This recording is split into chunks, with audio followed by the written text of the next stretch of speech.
Yay Networks.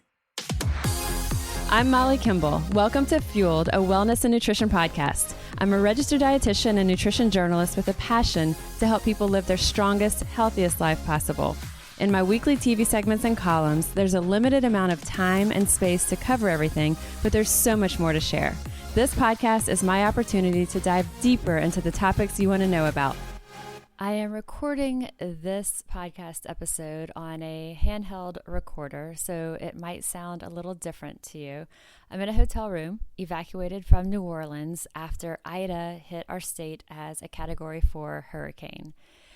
We know that the past year and a half of COVID has taken its toll on our psyche and our reserves, and now we have this upheaval again from a storm that reminds us once again that we as humans truly are no match against the forces of Mother Nature. Our strength is challenged, even our optimism. Those of us who are we consider ourselves incredibly optimistic, that optimism feels challenged because very little is really in our control. And as we look ahead to our end goal, at least what our end goal might be in the short term, we see all these obstacles ahead that feel either continually insurmountable, or they might seem attainable, and then we're going through these waves where they just seem impossible. It's hard to focus. It's hard for me to focus. It's even harder for us to pull together cohesive thoughts, creative thoughts, any semblance of clarity. So with all of that, I've been thinking what to do about this week's podcast, because many of our regular listeners are in the South Louisiana area. And so talking about our gut microbiome or a fun Q&A about all the wellness questions that I get, it just doesn't feel right, at least not yet. And these topics, they're going to run soon enough, though. They're just not this week. So I've been thinking about what's relevant and hopefully what's helpful to those who've been through a natural disaster, just been through this disaster, yet also still feels relevant to our listeners that are outside of this region, and how do we span both? And as I'm thinking about how we're feeling in New Orleans and how our friends over in Luling and down in the Bayou parishes and people that we know are still reeling in Lake Charles, I realize that the feelings that we're having now, we feel overwhelmed. We feel, faced with these seemingly impossible odds. We're waiting for the other shoe to drop. These are feelings that all of us know and have experienced to some degree at some point in our lives. And the people of our region here just happen to be experiencing these feelings all at once, magnified exponentially. All of us, no matter where we are in life, I would say almost all of us are craving a sense of greater peace. We are looking to get out of our own heads, get out of our own way.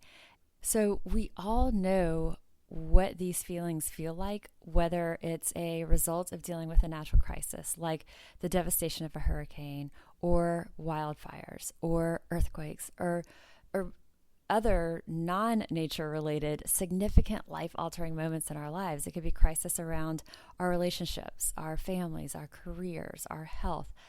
But these feelings that we're talking about, feeling overwhelmed, feeling like things are out of our control, feeling like these obstacles are insurmountable, sometimes this happens on a smaller scale, although at the time it might feel like it's a giant scale, because again, how we process stress and how we process anxiety, it's all relative. And so those feelings of being overwhelmed, that high anxiety, that feeling like things just aren't possible, how are we ever going to get to that end goal? A lot of times we're feeling that on some scale. It might be on a smaller scale, or at times it might feel like it's on this monumental scale, but it's easy to feel discouraged when it could just be that we feel like we are giving our all to what feels like this tremendous monumental change in our lifestyle, but we just can't pull it all together. Something feels like it's getting in the way. It's blocking our ability to effectively harness our resolve, our willpower that we know we're capable of. So again, these feelings that our community is feeling in the South Louisiana area, we're feeling them amplified times 1,000, times 100,000 all at once.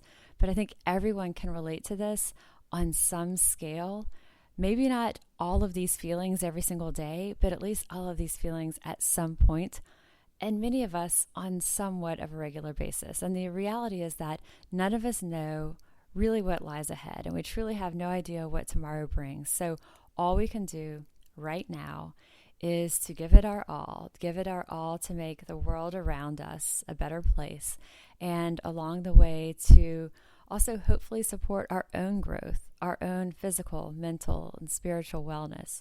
So for those, or actually probably for all of us who are craving some sense of normalcy, that we're looking to pour our energy into what we can control, here's a few things to consider, to be mindful of, trying to incorporate or layer in at least some of these, to infiltrate these into our brain space, to help us make sense of and to help to manage our fears, our doubts, our uncertainty, so they don't get the best of us.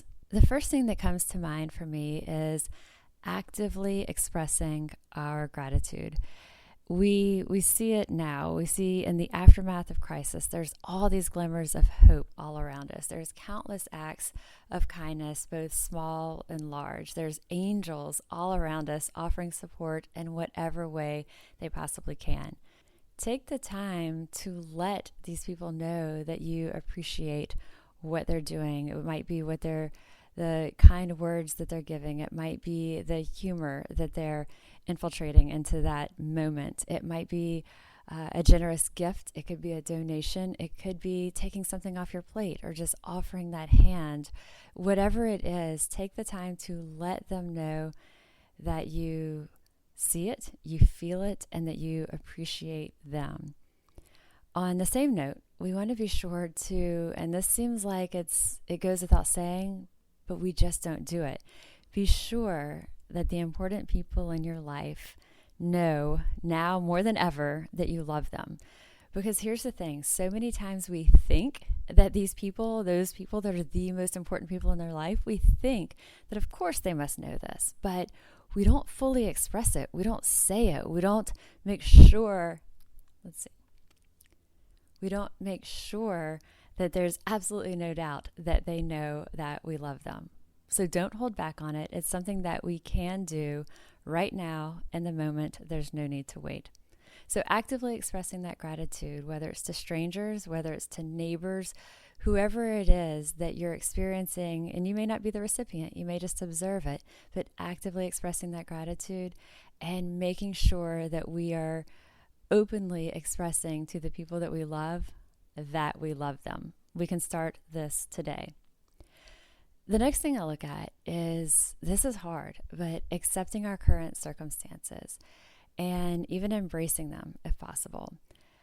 And we're not saying that we have to accept this as our new normal, but simply acknowledging that this, right now, this is the state of our life at this moment.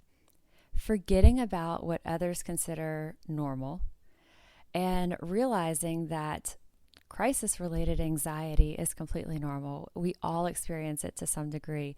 And all these feelings that we talked about just a bit ago, these are all normal. And it can feel really trivial to be worried maybe about something that you feel like is, aesthetic about your appearance or whatever that thing is. But I've had a client that had tremendous loss in her life, and she was one of the people that I think to her when I think, wow, someone who has been through and lost so much. And when I think about her approach and her attitude and her patience with people who it might seem trivial, some of the things that we may hear are concerns. But this client that I'm talking about, I asked her, is it frustrating to you when you hear people say things that seem to just pale in comparison to what you've gone through?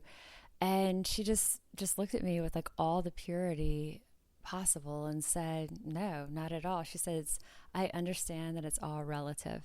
And a lot of times those people had no idea what she'd been through. So they don't realize how much it pales maybe in comparison to what she had been through. And that didn't matter to her. She realized that what people perceive as stress or what people perceive as crisis, those scales vary based on where that person is in their life or what they've experienced to that point in their life. So forgetting about what others consider normal, realizing that these feelings we have, again, whether we think, man, this is really silly that I'm feeling this way about this problem because this problem is really not that big of a deal, it's okay. It's okay. It's completely normal to experience that. And again, depending on where you are, what circumstances you're in, you may be fortunate that that's the big stressor that we have right now. The good news is that with all of this, when we accept this state of what our life is right now, and we acknowledge that this is where we are at this moment, we can try to find ways to embrace it, but also to learn from this so that we can come out on the other side of whatever we're going through as a healthier, more positive version of ourselves.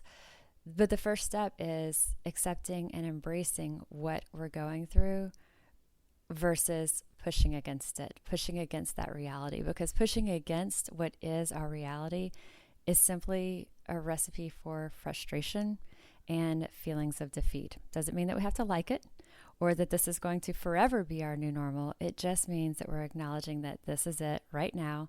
We're accepting, we're embracing, and ideally, hopefully, we're learning from this to come out better on the other end. Let's pause for just a moment to talk about Nutrafol, a sponsor for this week's episode. The nutrients and Nutrafol supplements support our healthy hair growth from within by targeting causes of thinning, stress, hormones, environment, nutrition, and metabolism. Nutrafol is a physician-formulated nutritional supplement that is made with potent botanicals. Nutrafol has 2 targeted formulas for women that are clinically shown to support hair growth and thickness with natural ingredients that also support your whole body health. So it is possible to support thicker, healthier hair and support our show by going to Nutrafol.com, entering promo code FUELED to save $15 off your first month subscription. It's their best offer anywhere, and it's only available to U.S. customers for a limited time, plus free shipping on every order. That's $15 off at Nutrafol.com. That's spelled Nutrafol.com, promo code FUELED. Another thing we talk about often on this podcast is establishing some type of a routine, and that can be really hard when we don't have power. We don't have someone else who's watching the kids. You have a single mom with several kids and zero power.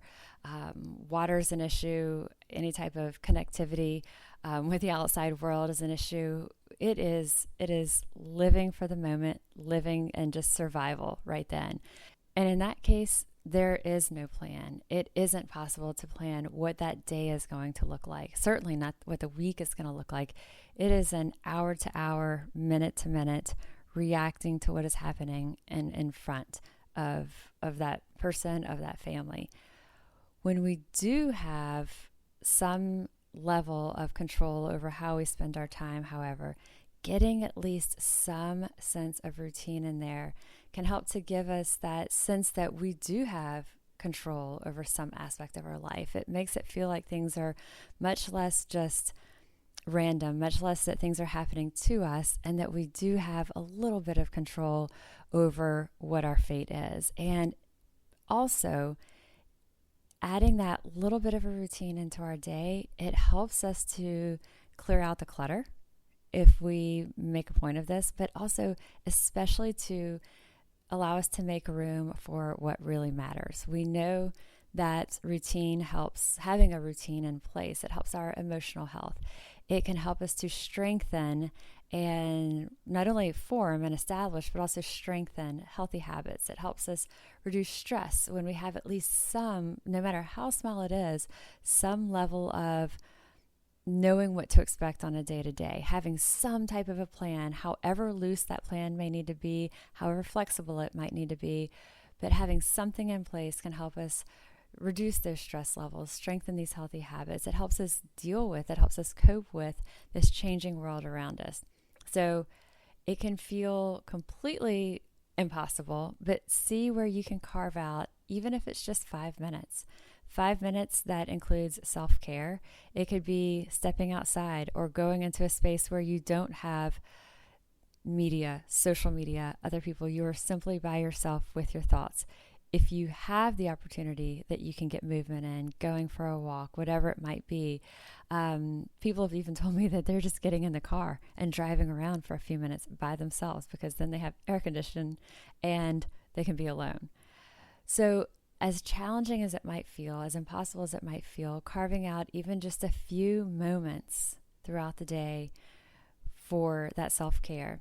If you can have some semblance of a pattern, depending on what your circumstances are, if you can have some semblance of a pattern, even better.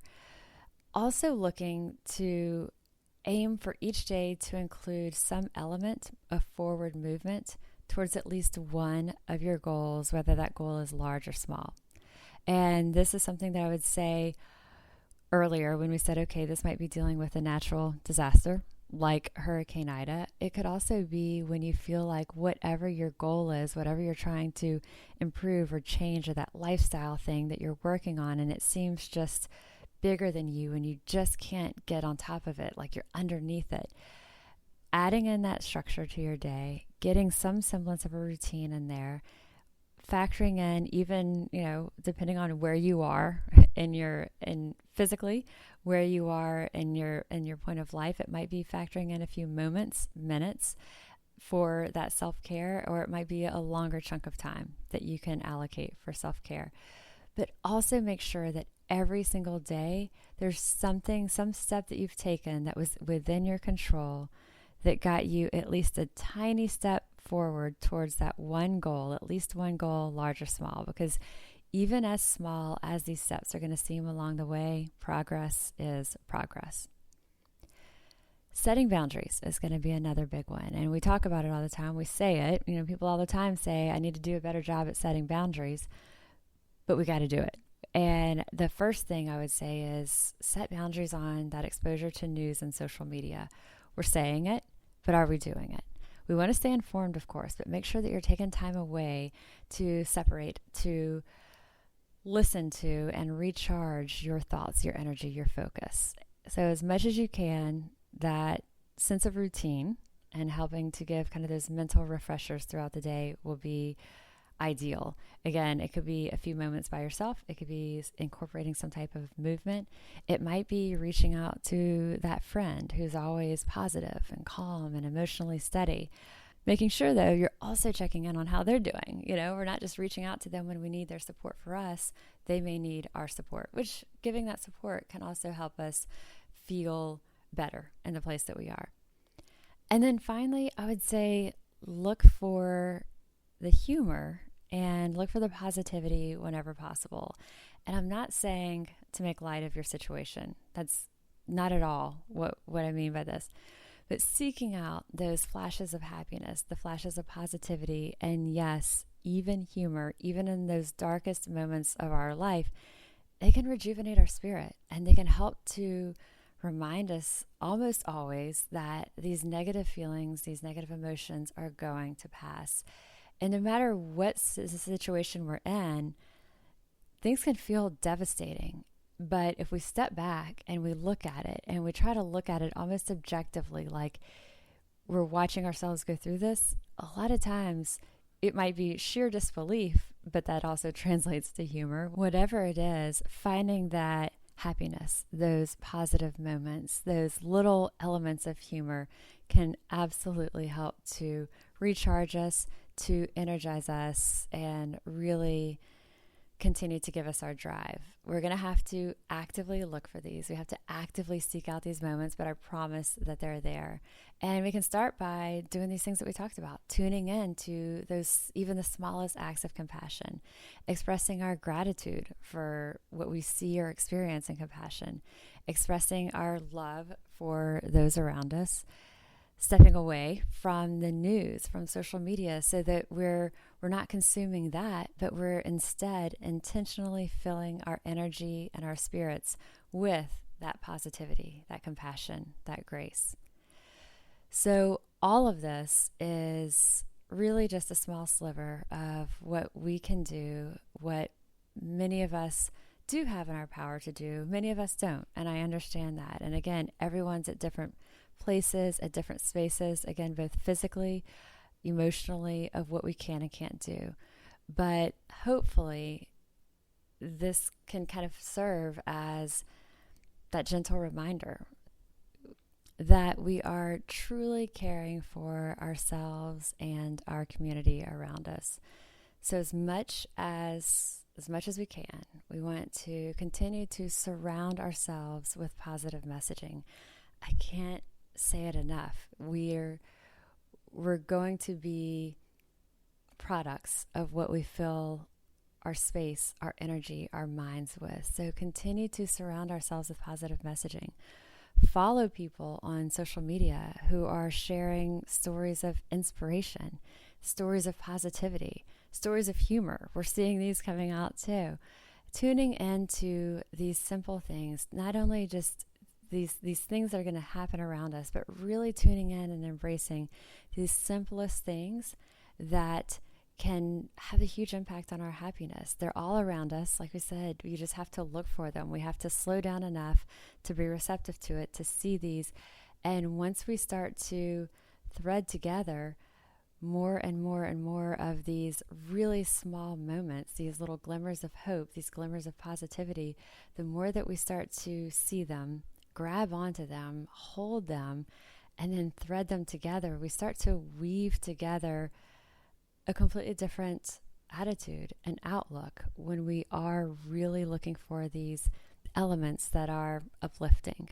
So looking for, seeking out, tuning in, and embracing all those little moments that can have a tremendous impact on our happiness, on our well-being. And most importantly, let's start doing these things now.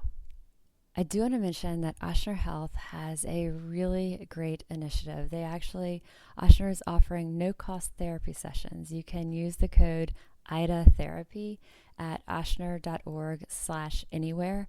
I'll put the link to that in the show notes of this episode. I'm also going to include links to a variety of resources and nonprofits to help support those affected by Hurricane Ida.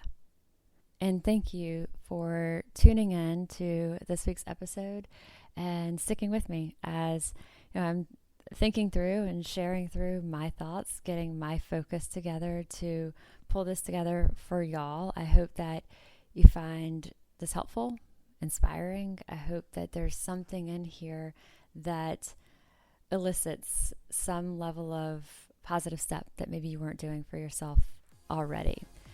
Always, as you incorporate any of these strategies into your own life, let me know. I want to hear about it. I am registered dietitian Molly Kimball, and you've been listening to Fueled Wellness and Nutrition, the podcast.